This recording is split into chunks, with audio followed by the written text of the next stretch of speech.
ನಮಸ್ಕಾರ. ನೀವು ನೋಡ್ತಾ ಇದ್ದೀರಾ ಟಿವಿ ವಿಕ್ರಮ. ನಾನು ಶಶಾಂಕ ಹಿಂದೂ. ಹಿಂದಿನ ವಿಡಿಯೋದಲ್ಲಿ ನಾವು ಸತ್ಯಕಾಮ ಜಾಬಾಲನ ಕಥೆಯನ್ನು ತಿಳ್ಕೊಂಡ್ವಿ. ಈ ವಿಡಿಯೋದಲ್ಲಿ ಮತ್ತೊಬ್ಬ ಶ್ರೇಷ್ಠ ಪುರಾಣ ಲೋಕದ ಬಾಲಕನ ಕಥೆಯನ್ನು ಹೇಳಲಿಕ್ಕೆ ನಾನು ನಿಮ್ಮ ಮುಂದೆ ನಿಂತಿದ್ದೀನಿ. ಇವತ್ತು ನಾನು ತಿಳಿಸ್ಲಿಕ್ಕೆ ಬಂದಿರುವಂತಹ ಬಾಲಕನ ಹೆಸರು ನಚಿಕೇತ ಅಂತ ಹೇಳಿ. ನಾವು ಎಲ್ಲೋ ಒಂದು ಕಡೆ ಈ ಹೆಸರನ್ನು ಕೇಳಿರ್ತೀವಿ. ಹಿಂದೆ ಪುರಾಣ ಲೋಕದಲ್ಲಿ ವಾಜಸ್ರವಸ್ ಮತ್ತು ವಿಶ್ವವರಾದೇವಿ ಅನ್ನುವಂತಹ ದಂಪತಿಗೆ ಒಬ್ಬ ಮಗ ಇರ್ತಾನೆ. ಅವನ ಹೆಸರೇ ನಚಿಕೇತ ಅಂತ ಹೇಳಿ. ಅವನಿಗೆ ಬಾಲ್ಯದಿಂದಲೇ ಎಲ್ಲ ಸಂಸ್ಕಾರಗಳನ್ನು ವಿದ್ಯೆಯನ್ನು ಕಲಿಸ್ತಾ ಬಂದಿರ್ತಾರೆ ಕುಲಗುರುಗಳು. ಯಾವಾಗ ಅವನಿಗೆ 8 ವರ್ಷ ತುಂಬುತ್ತೋ ಆಗ ಅವನಿಗೆ ಉಪನಯನ ಸಂಸ್ಕಾರವನ್ನು ಕೊಟ್ಟು ಅವನನ್ನು ಗುರುಕುಲಕ್ಕೆ ವಿದ್ಯಾಭ್ಯಾಸಕ್ಕೆ ಅಂಥೇಳಿ ಕಳಿಸ್ಕೊಡಲಾಗುತ್ತೆ. ಅಲ್ಲಿಗೆ ಹೋದಂತಹ ಸಂದರ್ಭದಲ್ಲಿ ಸುಮಾರು 3-4 ವರ್ಷಗಳ ಅಧ್ಯಯನದ ನಂತರ ಅಲ್ಲಿ ಅವನಿಗೆ ಇಷ್ಟವಾದಂತಹ ಒಂದು ಹಸು ಅಲ್ಲಿ ಸತ್ತು ಹೋಗ್ಬಿಡುತ್ತೆ. ಸುಮಾರು 10-11 ವರ್ಷದ ಹುಡುಗನಿಗೆ ಈ ಸಾವು ಅಂದ್ರೇನು ಅಂಥೇಳಿ ಗೊತ್ತಿರೋದಿಲ್ಲ. ಆಗ ಗುರುಗಳ ಬಳಿ ಇದನ್ನು ಕೇಳಿದಂತಹ ಸಂದರ್ಭದಲ್ಲಿ ಗುರುಗಳು ಸಾವಿನ ಬಗ್ಗೆ ಎಕ್ಸ್ಪ್ಲೈನ್ ಮಾಡ್ತಾ ಹೋಗ್ತಾರೆ. ಆದರೆ ಅವನ ಮರುಪ್ರಶ್ನೆ ಇದಾಗಿರುತ್ತೆ, ಒಂದು ವೇಳೆ ಪ್ರಾಣಿ ಅಥವಾ ಮನುಷ್ಯ ಸತ್ತಂತಹ ಸಂದರ್ಭದಲ್ಲಿ ದೇಹ ಸಮೇತವಾಗಿ ಹೋಗಬೇಕಲ್ಲ, ಇಲ್ಲಿ ಅದರ ದೇಹ ಇಲ್ಲೇ ಇದೆಯಲ್ಲ ಅಂತ ಕೇಳಿದಂತಹ ಸಂದರ್ಭದಲ್ಲಿ ಅವರು ಆತ್ಮದ ಬಗ್ಗೆ, ಪರಮಾತ್ಮನ ಬಗ್ಗೆ ಅವರು ತಿಳಿಸ್ತಾ ಹೋಗ್ತಾರೆ.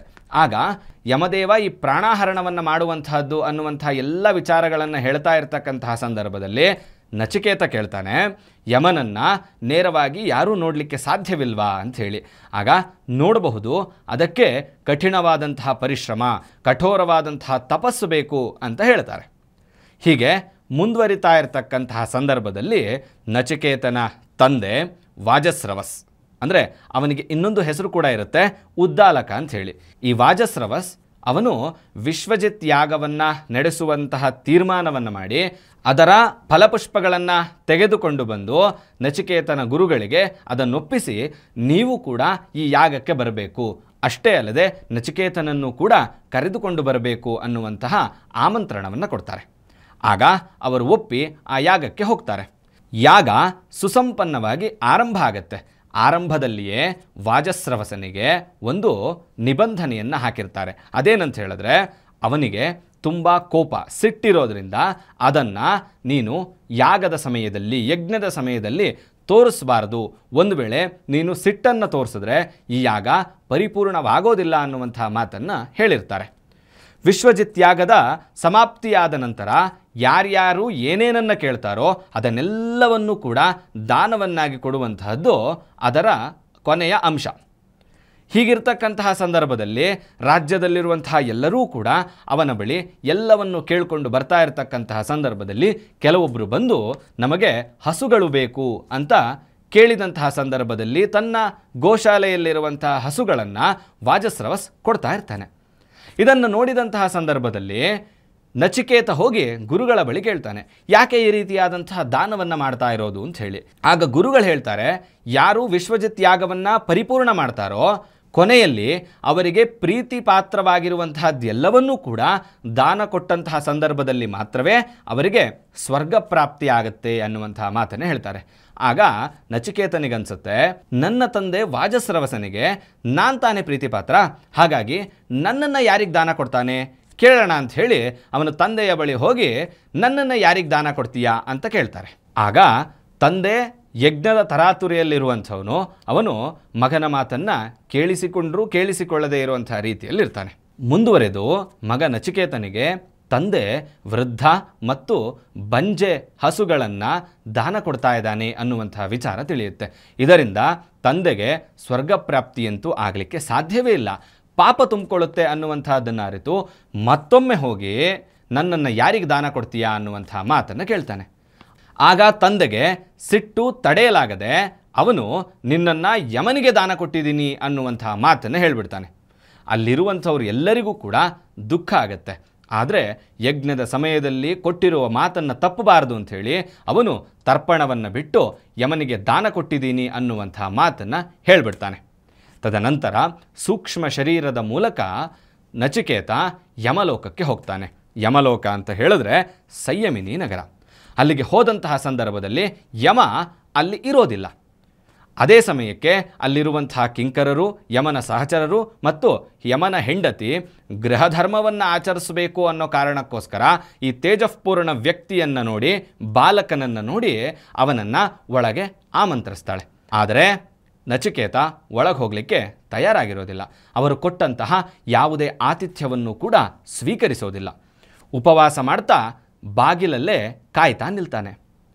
ಯಮ 3 ದಿನಗಳ ನಂತರ ಯಮಲೋಕಕ್ಕೆ, ಸಂಯಮಿನಿ ನಗರಕ್ಕೆ ಬಂದು ನೋಡಿದಂತಹ ಸಂದರ್ಭದಲ್ಲಿ ತೇಜಃಪೂರ್ಣ ವ್ಯಕ್ತಿಯೊಬ್ಬ, ಬಾಲಕನೊಬ್ಬ ತನ್ನ ಬಾಗಿಲ ಬಳಿ ನಿಂತಿರುವಂತಹದ್ದನ್ನು ಗಮನಿಸ್ತಾನೆ.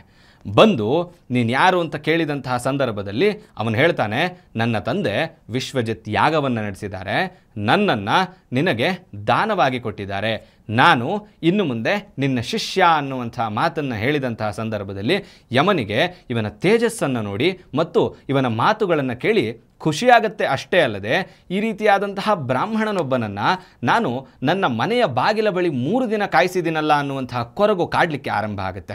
ಅದೇ ಕಾರಣಕ್ಕೋಸ್ಕರ ಯಮ ಆ ಬಾಲಕನಿಗೆ ನೀನು 3 ದಿನ ಬಾಗಿಲಲ್ಲಿ ಕಾಯ್ದಿರೋದ್ರಿಂದ ನೀನು 3 ವರಗಳನ್ನು ಕೇಳು, ನಾನು ಕೊಡ್ತೀನಿ ಅನ್ನುವಂತಹ ಮಾತನ್ನು ಹೇಳ್ತಾನೆ. ಆಗ ಮೊದಲನೇ ವರವನ್ನು ನಚಿಕೇತ ಏನು ಕೇಳ್ತಾನೆ ಅಂತ ಹೇಳಿದ್ರೆ, ನನ್ನ ತಂದೆಗೆ ಅತೀವವಾದ ಸಿಟ್ಟಿದೆ, ಅದು ಕಡಿಮೆ ಆಗಬೇಕು. ಅಷ್ಟೇ ಅಲ್ಲದೆ ನಾನು ವಾಪಸ್ ಹೋದಂತಹ ಸಂದರ್ಭದಲ್ಲಿ ನನ್ನನ್ನು ಸ್ವೀಕರಿಸಬೇಕು. ಅಷ್ಟೇ ಅಲ್ಲದೆ ಅವರಿಗೆ ಹಿಂದೆ ಮಾಡಿದಂತಹ ಪಾಪಕರ್ಮದ ಪಾಪ ಏನಿದೆ ಅದ್ಯಾವುದು ಕೂಡ ಅಂಟಬಾರದು ಅನ್ನುವಂತಹ ಮೊದಲನೇ ವರವನ್ನು ಕೇಳ್ತಾನೆ. ಆಗ ಯಮ ತಥಾಸ್ತು ಅಂತ ಹೇಳಿ ವರವನ್ನು ಕೊಡ್ತಾನೆ. ಎರಡನೇ ವರವನ್ನು ಕೇಳು ಅಂತ ಹೇಳಿದಂತಹ ಸಂದರ್ಭದಲ್ಲಿ ನಚಿಕೇತ ಸ್ವರ್ಗ ಪ್ರಾಪ್ತಿಯಾಗುವಂತಹ ಅಗ್ನಿಚಯನವನ್ನು, ಅಂದರೆ ಆ ಯಾಗದ ಕ್ರಿಯೆಗಳನ್ನು ನನಗೆ ಹೇಳಿಕೊಡು ಅನ್ನುವಂತಹ ಮಾತನ್ನು ಹೇಳಿದಾಗ ಅವನಿಗೆ ಅದನ್ನೂ ಕೂಡ ಹೇಳಿಕೊಟ್ಟಿದ್ದಷ್ಟೇ ಅಲ್ಲದೆ ಸ್ವರ್ಗ ಪ್ರಾಪ್ತಿಗೋಸ್ಕರ ಮಾಡುವಂತಹ ಹೋಮದ ಅಗ್ನಿಯನ್ನು ನಚಿಕೇತಾಗ್ನಿ ಅಂಥೇಳಿ ಪ್ರಪಂಚದಲ್ಲಿರುವಂತಹ ಎಲ್ಲರೂ ಕರೀಲಿ ಅನ್ನುವಂತಹ ಎಕ್ಸ್ಟ್ರಾ ವರವನ್ನು ಕೂಡ ಯಮಧರ್ಮ ನಚಿಕೇತನಿಗೆ ಕೊಟ್ಟುಬಿಡ್ತಾನೆ. 3ನೇ ವರವನ್ನು ಕೇಳು ಅಂತ ಹೇಳಿದಂತಹ ಸಂದರ್ಭದಲ್ಲಿ ಇವನು ಕೇಳುವಂತಹದ್ದು, ನನಗೆ ಬ್ರಹ್ಮಜ್ಞಾನ ಬೇಕು, ಆತ್ಮಜ್ಞಾನ ಬೇಕು ಅಂತ ಕೇಳ್ತಾನೆ. ಸಪ್ತರ್ಷಿಗಳಿಗೂ ಕೂಡ ಅಷ್ಟೇ ಅಲ್ಲದೆ ದೇವತೆಗಳಿಗೂ ಕೂಡ ಈ ಆತ್ಮಜ್ಞಾನವನ್ನು, ಬ್ರಹ್ಮಜ್ಞಾನವನ್ನು ಪಡೆದುಕೊಳ್ಳೋದು ಕಷ್ಟ. ಹಾಗಾಗಿ ಇದನ್ನು ಇಟ್ಕೊಂಡು ನೀನೇನು ಮಾಡ್ತೀಯಾ, ನಿನಗೆ ಇದರ ಬದಲಾಗಿ 1000 ವರ್ಷಗಳ ಆಯಸ್ಸನ್ನು ಕೊಡ್ತೀನಿ, ಅರ್ಧ ಭೂಮಂಡಲವನ್ನು ಕೊಡ್ತೀನಿ, ಅಷ್ಟೇ ಅಲ್ಲದೆ ಸುಂದರವಾದಂತಹ ಹೆಂಡತಿ, ಪರಾಕ್ರಮಿ ಮಕ್ಕಳನ್ನು ಕರುಣಿಸ್ತೀನಿ, ಅಷ್ಟೇ ಅಲ್ಲದೆ ಸ್ವರ್ಣ ಖಚಿತವಾದಂತಹ ನಗರವನ್ನು, ಅರಮನೆಯನ್ನೂ ಕೂಡ ನಿರ್ಮಾಣ ಮಾಡಿಕೊಡ್ತೀನಿ, ಹೋಗಿ ನೀನು ಇಡೀ ಭೂಲೋಕವನ್ನು ಆಳ್ವಿಕೆ ಮಾಡಿಬಿಡು ಅನ್ನುವಂತಹ ಆಫರನ್ನು ಕೊಡ್ತಾನೆ. ಆದರೂ ಕೂಡ ನಚಿಕೇತ ಇದ್ಯಾವುದೂ ನನಗೆ ಬೇಡ, ನನಗೆ ಆತ್ಮಜ್ಞಾನವನ್ನು, ಬ್ರಹ್ಮಜ್ಞಾನವನ್ನು ಕರುಣಿಸು ಅನ್ನುವಂತಹ ಮಾತನ್ನು ಹೇಳಿದಂತಹ ಸಂದರ್ಭದಲ್ಲಿ ಯಮನಿಗೆ ಖುಷಿಯಾಗುತ್ತೆ. ಯಾಕೆ ಅಂತ ಹೇಳಿದ್ರೆ ಇದೆಲ್ಲವನ್ನೂ ಕೂಡ ಅವನಿಗೆ ಆಮಿಷವನ್ನು ಒಡ್ಡಿದ್ದು ಯಾಕೆ ಅಂತ ಹೇಳಿದ್ರೆ ದೈಹಿಕ ಆಸೆಗಳಿಂದ, ಲೌಕಿಕ ಆಸೆಗಳಿಂದ ಇವನು ಹೊರಗಿದಾನ ಅನ್ನುವಂತಹ ಪರೀಕ್ಷೆಯನ್ನು ಮಾಡುವಂತಹ ಸಲುವಾಗಿ ಈ ರೀತಿಯಾದಂತಹ ಕಾಮನೆಗಳನ್ನು ಅವನ ಮುಂದೆ ಇಟ್ಟಿರ್ತಾನೆ. ಇದರಲ್ಲಿ ಯಶಸ್ವಿಯಾದಂತಹ, ವಿಜೇತನಾದಂತಹ ನಚಿಕೇತನಿಗೆ ಯಮ ಬ್ರಹ್ಮಜ್ಞಾನವನ್ನು ತಿಳಿಸ್ಕೊಡ್ತಾನೆ. ಮುಂದುವರೆದು ನಚಿಕೇತ ಭೂಲೋಕಕ್ಕೆ ಬಂದು ಅನೇಕ ವರ್ಷಗಳ ಕಾಲ ಅವನು ಆಳ್ವಿಕೆಯನ್ನು ಮಾಡ್ತಾನೆ ಮತ್ತು ಇವತ್ತಿಗೂ ಕೂಡ ಲೋಕದಲ್ಲಿ ಪ್ರಸಿದ್ಧಿಯನ್ನು ಹೊಂದಿದ್ದಾನೆ. ಮುಂದಿನ ವಿಡಿಯೋದಲ್ಲಿ ನಾನು ಮತ್ತೊಬ್ಬ ಪುರಾಣ ಲೋಕದ ಶ್ರೇಷ್ಠ ಬಾಲಕನ ಕಥೆಯನ್ನು ನಿಮ್ಮ ಮುಂದೆ ಹೇಳಲಿಕ್ಕೆ ಬರ್ತೀನಿ. ನಿಮಗೇನನ್ನಿಸ್ತೋ ಕಮೆಂಟ್ ಮಾಡಿ, ಮತ್ತು ನೀವಿನ್ನೂ ಕೂಡ ಟಿ ವಿ ವಿಕ್ರಮವನ್ನು ಸಬ್ಸ್ಕ್ರೈಬ್ ಮಾಡಿಲ್ಲ ಅಂತ ಹೇಳಿದ್ರೆ ಈ ಕೂಡಲೇ ಸಬ್ಸ್ಕ್ರೈಬ್ ಮಾಡಿ ಮತ್ತು ನಮ್ಮೆಲ್ಲ ವೀಡಿಯೋಸ್ಗಳನ್ನು ಲೈಕ್ ಮಾಡಿ, ಕಮೆಂಟ್ ಮಾಡಿ ಮತ್ತು ಶೇರ್ ಮಾಡಿ. ಓಂ ತತ್ಸತ್. ಟಿವಿ ವಿಕ್ರಮ, ದೇಶ ನಿಮ್ಮ ಕೈಯಲ್ಲಿ. ಈ ಕಾರ್ಯಕ್ರಮ ನಿಮಗೆ ಇಷ್ಟ ಆಗಿದ್ದಲ್ಲಿ ಲೈಕ್, ಶೇರ್ ಹಾಗೂ ಕಮೆಂಟ್ ಮಾಡಿ. ಟಿವಿ ವಿಕ್ರಮದ ಕಾರ್ಯಕ್ರಮಗಳನ್ನು ನಿರಂತರವಾಗಿ ವೀಕ್ಷಿಸಲು ಸಬ್ಸ್ಕ್ರೈಬ್ ಮಾಡಿ, ಬೆಲ್ ಐಕನ್ ಒತ್ತಿ.